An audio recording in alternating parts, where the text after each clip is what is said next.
Hello there everyone, and welcome to this week's Weapons of Mordhau. Well, let's crack right into our discussion on this Eastern European beast. The Bardiche has its origins in Austria around the 1300s.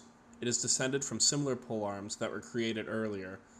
However, it is most notably much shorter than average polearms. Many don't regard the Bardiche as a polearm at all, because of its short size.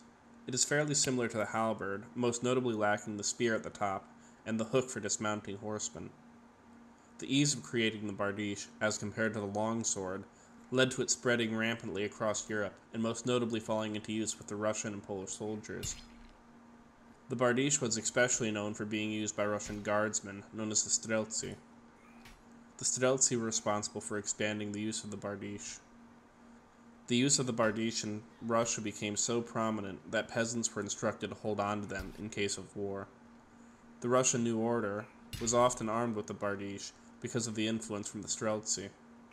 The Bardiche in Eastern Europe saw much design change over time. In the 16th century, the Bardiche had pointier tips than later versions, and chopping blades very similar to that of an axe.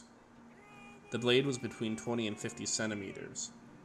In the 17th century, the Bardiche saw a major increase in size, resulting in it becoming about 60 to 80 centimeters in length. The total weight of the Bardiche on average was about 1.5 kilograms in the 16th century and about 3 kilograms in the 17th century. Like many of the other melee weapons used in the Middle Ages, the Bardiche was phased out for lighter sabers alongside firearms when they came into prominent use. In Mordhau, the Bardiche is a spitting image of its real-life counterpart. Its models have variable blade lengths representing the various versions throughout history, and it also has some fantastic cosmetic options. In Mordhau, the Bardiche has two separate modes of attack that are identical to that of the halberd. Its standard short-range faster attack mode can combo, and its long-range non-comboing alternate attack does much more damage. The Bardiche has amazing damage and can 1 to 4 shot a player depending on the armor and where you hit them and which mode you're using. The Bardiche is slow and has a long reach, but it is slightly shorter than the halberd and costs much less points. The most effective method to use with the Bardiche is to use long and short drags with lots of aggression while comboing your attacks. You can use the long-range attack mode to keep short-range weapon users at bay or fight off other similar-sized polearms. It also works decently for fighting off a longsword, so long as the longsword doesn't get in close and stab you to death. It's easy to use these stabs, though, to do your chamber morphs, and especially if you do chamber morph drags, you can get a big upper hand on longsword users. The Bardiche is also well suited for fighting users of medium weapons like the Messer. Well, let's rank the Bardiche.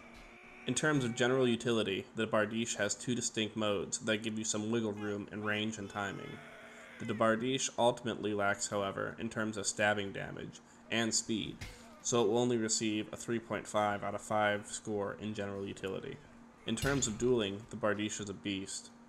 If you learn to master its long drags, you can pwn most unsuspecting players. Its low cost also allows for many diverse builds, so it will receive a 4.5 out of 5 score in dueling. The Bardiche is also a beast on the front lines, and it shines in team play. If you assist your teammates by playing the sideline executioner, you can be very helpful, but because it's only good for slashing, and you can often injure your teammates because of its high slashing damage, it will only receive a 3.5 out of 5 in terms of team play. In terms of visual appeal, the Bardiche is one of the most frightening weapons in the game, so I'd say that goes a long way. It was often used for execution, and it certainly looks the part, so for that, it will get high marks, 4 out of 5 in terms of visual appeal. Well, that means the Bardiche receives a 15.5 out of 20 total score.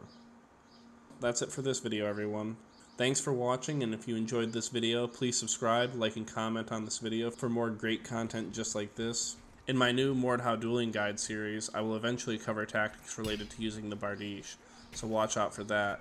Go ahead and check out the Longsword Dueling Guide video I've already made for a decent idea of what the Bardiche one will be like. Also, don't forget to comment down below on which weapon you'd like to see in next week's video. And thanks again so much for watching. I'll catch you all in the next video.